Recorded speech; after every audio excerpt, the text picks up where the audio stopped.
The Australian Financial Review. How do you want the salmon cooked? Pan or microwave? That's the sound of my kitchen at dinner time. Of all the big decisions we make in life, we get to the end of each day and we need to choose between the microwave, the oven, or the gas stove. Often these days I find myself opting for the microwave. Not only is it faster, but with gas prices through the roof, I feel like I'm saving money by turning off the stove and relying on electricity to power my microwave. In a world where electrification is becoming synonymous with cutting carbon emissions, your microwave oven has a fair bit going for it.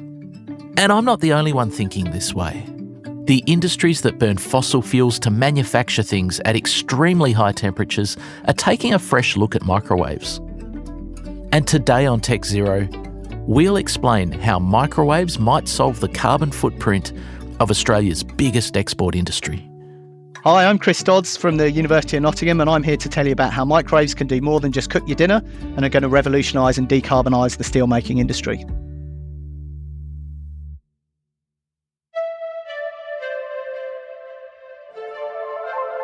Promising action on climate change is the easy part.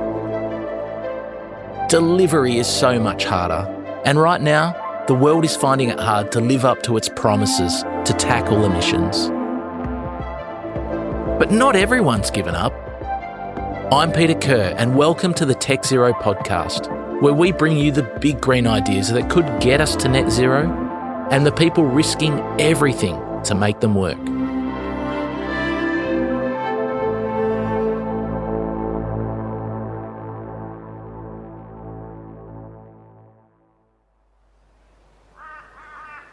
This story begins in the Pilbara. It's a harsh but beautiful place in Australia's northwest, where hills of orange and ochre are spotted with green and yellow spinifex shrubs.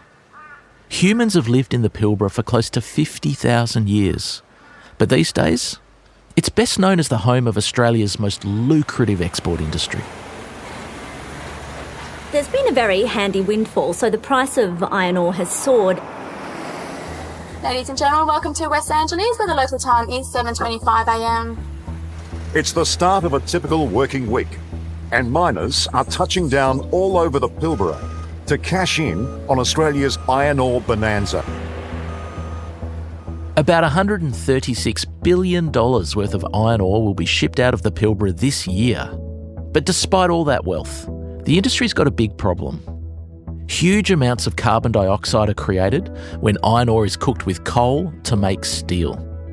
And that's a riddle that Michael Buckley has been trying to solve at Rio Tinto for close to 20 years. I actually started looking at steel decarb in about 2008, and I had a general manager at the time, a guy I really respected. He had the ability to look quite a long way into the future, and it was coming up to the Copenhagen Climate Change Conference, and he sort of said, we need to start to understand what our carbon price might do to the steel industry, what it might do to how our ores are placed, how they're used. One of the bright ideas that Michael started working on was to remove the coal from the steelmaking process. Most of the Asian steelmakers that buy Australian iron ore use coal twice when they make steel. The first time is when they use coal-fired electricity to heat up their furnace. The second time is when they cook the iron ore with metallurgical coal. They add that second batch of coal, knowing that the carbon in it will suck the oxygen out of iron ore and get them one step closer to pure iron. Michael was working on a plan to get carbon from somewhere other than coal, someplace where the carbon had already been sucked out of the atmosphere. And that got him thinking about plants. We'd started growing some hay in the Pilbara using some water that was coming up from under the water table from our mining operation. And that just raised the question, could you use it? Had no idea how you might use it. Went down a few blind alleys, I guess, in terms of thinking about it, but probably took about 6 months. And then I just said, look, let's just see what happens if we mix some of the hay with our iron ore and heat it up to about 1,000 degrees in an electric furnace, and let's see what happens. we just got a small furnace, heated up some of our iron ore, the hay, and heated it up to 1,000, and it very highly metallized the ore, which was the first kind of, okay, maybe you can use this material. So that was where it started to get interesting. And that, I've kind of been working on that ever since. Michael had proved at lab level that you could cook iron ore with hay rather than coal and get a similar outcome. But the furnace those tests were done in was hopelessly small, and it wasn't going to be realistic to try and scale it up. And the question was, how could you heat them up with electricity at large scale? That question was burning a hole in Michael Buckley's mind one day in 2013 when he went strolling through the Rio Tinto office inside Perth's Central Park building. He stopped by the desk of an old mate called Ian Farr, just for a chat. Just went in and had a chat and said, we're getting some really interesting results out of this. We can make metallic iron with our ore and this biomass at a really interesting biomass to iron ore rate, but I don't know how to heat it up with electricity. And he said, have you thought about microwaves? He'd been exposed to a project where we'd used microwaves in another capacity, and so that's where that came from. So certainly without that suggestion, I'm not sure we'd be where we are now. So was this like an agreed meeting where you guys had, put something in each other's diary, let's meet at this time to sit down and chat about possible solutions? Or were you literally like on your way to the kitchenette to get a cup of water, stopped by his desk to talk about the footy tipping, and the conversation got onto microwaves? Pretty much the second one. I guess a chance meeting more than anything else. And that was sort of the connection in to the University of Nottingham. Don't you love it? Michael would spend the next decade of his life working with the University of Nottingham on microwaving iron ore. And it was all because he took the time to have a casual chat with a colleague in the office. Keep that in mind next time you're avoiding eye contact with that talkative colleague in your office. As it turned out, Chris Dodds from the Uni of Nottingham was in Perth on business soon after that. He found an hour in his schedule to meet with Michael Buckley, who showed him his little briquettes of iron and hay. We had a coffee in Perth when we were over there having some other meetings, and he said, is there any way you could heat these little nuggets up to very, very high temperatures, nearly 1,000 degrees? And really it stemmed from there. I sent him off an email and said, are you interested in microwaving some of these briquettes? He said, yeah, why not? And so we sent him up a few of the biomass and iron ore briquettes. He popped them into their microwave, pressed the on button, left it in there for long enough, and out popped 2 little metal balls. And that was where we first went, wow, maybe this might just work. Step ahead of your time to microwave ovens. The genius defrosts and cooks with one touch and turns food automatically for even heating. Can you remember when you got your first microwave oven? The little country town that I grew up in was abuzz when the first microwave came to town. Word got around about this incredible box that could cook a potato in 3 minutes. For a main course, how about a delicacy like lobster tails? Ready in less than a minute, with no shrinkage or shriveling, since there is no furnace-like blast of heat. Just 3% of Australian homes had a microwave oven in 1980, according to research done by the University of Melbourne. But by the time the mid to late 1980s rolled around, microwaves were going mainstream. Roast, bake, and crisp in a fraction of the time. And by 2005, close to 90% of Australian homes had a microwave oven. They're so common these days, we take them for granted. But have you ever wondered how your microwave can cook stuff so fast? The full explanation is incredibly complicated, so we're not going to put you through that. But at the heart of the process are electromagnetic waves. If you're listening to this podcast on your home Wi-Fi, you're relying on electromagnetic waves right now. And if you ever listen to the radio in your car while you're driving, your favourite song and all those voices are sent to you on electromagnetic waves as well. I think it was World War II when there was radar technology that originally it came from, and somebody was working near a radar application and they had a chocolate bar in their pocket and the chocolate bar melted, and that was because this device was leaking microwaves. As the name suggests, the waves used in microwave ovens are shorter than the waves used to transmit your favourite song over the radio. They're about 12 centimetres long and they bounce around inside your microwave oven in a random pattern. These waves can pass through food, and when they do, they make the food particles rotate and move around. That movement creates friction, and friction creates heat. And before you know it, that cold, hard potato has become warm, soft and crumbly. It really is that oscillation where you're wiggling molecules backwards and forwards 2,450 million times a second. And it really is that movement, that oscillation that creates heat and through friction. If you think the friction is when you rub your hands together, you get heat. Exactly the same is true. It's just those molecules are moving far faster than your hands can. And it's that friction which creates the heat. Let's pause for a minute and think about the traditional convection oven in your kitchen. It heats the outside of your food first, doesn't it? So if you're cooking roast meat, the challenge is to get the middle bits cooked before the outside burns. But in a microwave, the waves pass through the food and cook it quite evenly. Most of the time anyway. So what's actually happening when you put your potato in is you're heating the water up, and it actually, because it's heating volumetrically, so it's heating the whole potato evenly. So rather than heating the surface and then waiting for that heat to gently permeate through for an hour, it's heating everything. So microwaves have conquered the potato. But can they really replace gas and coal to be the world's preferred source of industrial heat? We'll find out more after this break.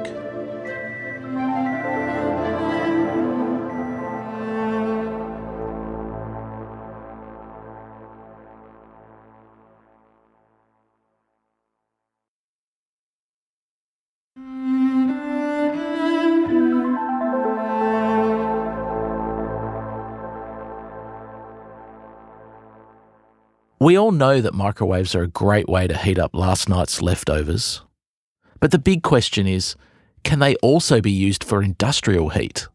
Microwaves are used in thousands of things. We've worked in everything from food stuff, snack products, coffee roasting and beer making. If you ever have artificial diamonds that are lab-grown diamonds, through to your Weetabix for your breakfast cereal, lots of those materials are actually heated in a microwave for various reasons. Lots of things in our world need to be heated to very high temperatures during the manufacturing process. And that usually means burning fossil fuels. But if manufacturers could switch to electricity, they'd have a clearer pathway to reducing their carbon footprint, so long as they can source reliable, clean energy. I think there's a significant number of other technologies or other applications out there which are looking at microwave heating as well. Aside from the fact they can run on electricity rather than a naked flame, Chris reckons the way that microwaves pass through materials rather than just heat them from the outside means they can also provide manufacturers with a higher quality end product. The thing that's really tricky is when you start getting up to the hundreds of degrees, 600, 700, 800 degrees centigrade. That's really, really hard to heat materials, particularly through the body of it. It's very expensive to build processes that might be at 1,000 degrees. And so actually that's the bit that it starts becoming perhaps 1% efficient in terms of actually creating heat and transferring heat into the material. That's the bit at which you hand over then to the microwaves, and that's when you can overcome and heat through the body of the material. And that's when it's really smart to use the microwaves and be efficient. You're heating a material right down at the electrons, the ions in the metal.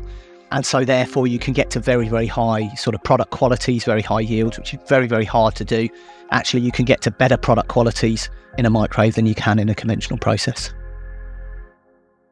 Most traditional furnaces take hours or even days to heat up to the optimum working level. Think about the last time you cooked an apple pie in your kitchen oven. You probably preheated the oven for a while, didn't you, before you put the pie in? But microwaves, on the other hand, they require no such preparation. And for industry, that sort of time saving is money. One of the real benefits of microwaves is they're very, very instantaneous. They're very controllable. You don't wait 20 minutes for your microwave oven to warm up like you do your heating oven. And equally the same is when you turn them off, they're instantaneous. So microwaves are already being used a bit.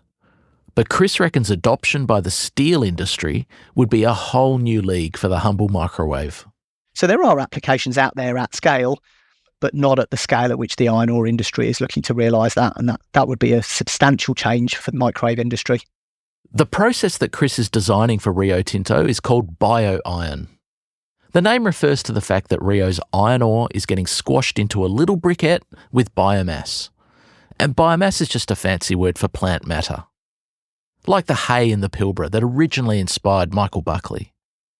Those briquettes get put into Chris's microwave, which is about 2,000 times more powerful than the one in your kitchen. You blend them into what looks a bit like a barbecue briquette.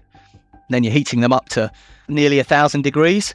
And that's what causes that reduction, that reaction to take place, where it goes from being about half iron to a material called direct reduced iron, or DRI, which is maybe about 95% iron. Can you help our audience get a picture in their mind's eye of what that would look like? Like, would there be a big box microwave, maybe 3 stories tall, with a door that you can pull over like in people's kitchen? Is there going to be a giant microwave like that, or does it look kind of different? So it does look very different in a way to your kitchen microwave, not least because your kitchen microwave would have 1 kilowatt, whatever, nearly 1,000 watts in there. This will have 2 megawatts. So suddenly it's got 2,000 of your kitchen microwaves in that process. So naturally, even if you just took the boxes of your kitchen microwaves and stacked up 2,000 of them, it would be a much, much larger system. It won't be a giant oven with a very big door and lots of trucks that are driving big plates into the oven to cook them.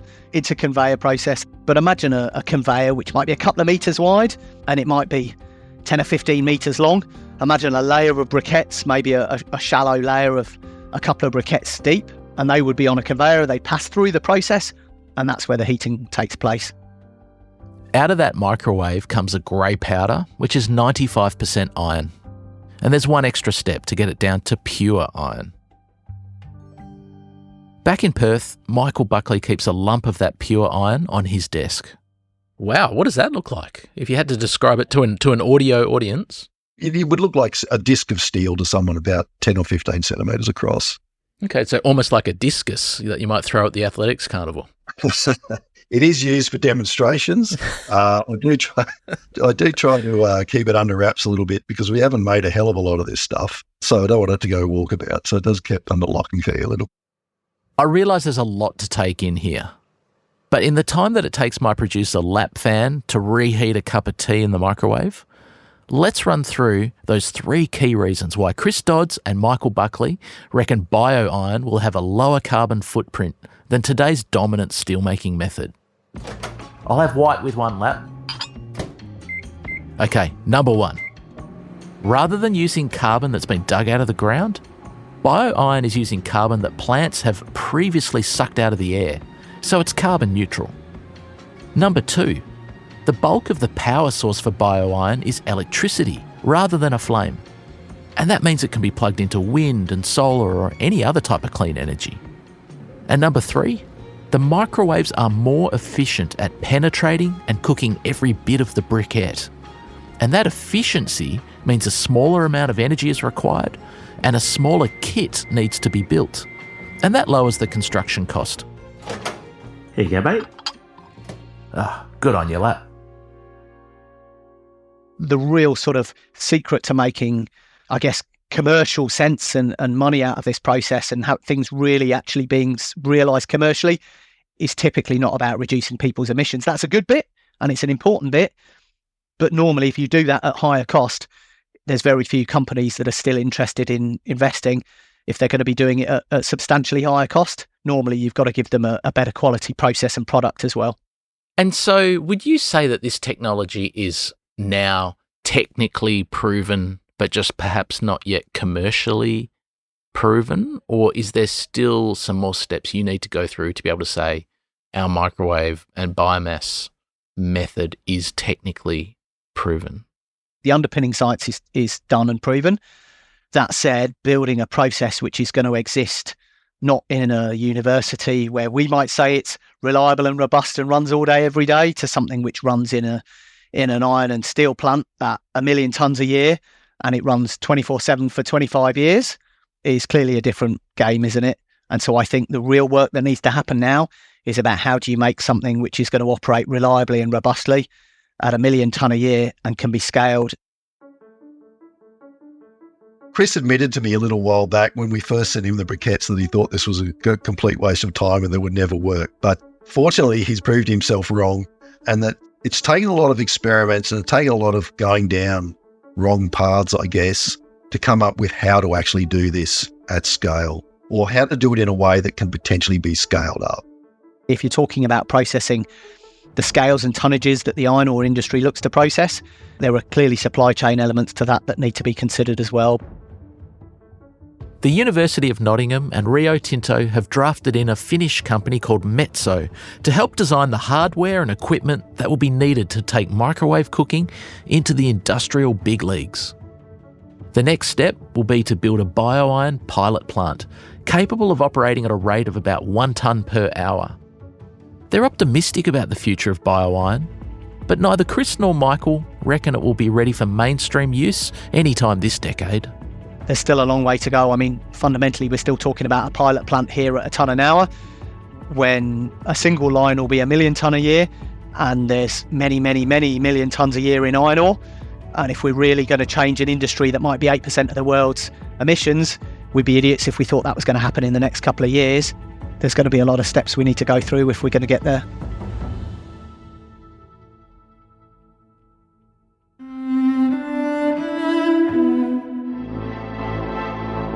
Thanks for listening to Tech Zero. We'll be back in 2 weeks' time with another episode, where we'll bring you up to speed on the renaissance in geothermal energy. This podcast was hosted and written by me, Peter Kerr. It was produced by LapFan, with video and audio assistance by Alex Gow. And Alex also provided our wonderful theme music. It was edited and sound designed by Martin Peralta, and the executive producer is Fiona Buffini. If you like the show and want to hear more, follow us wherever you get your podcasts, and consider rating and reviewing us, as it helps us find others. At the Financial Review, we investigate the big stories about markets, business and power. To subscribe to the Financial Review, go to afr.com/subscribe. You can also get in touch with us here at techzero@afr.com. Tech Zero is part of the Financial Review's Carbon Challenge franchise.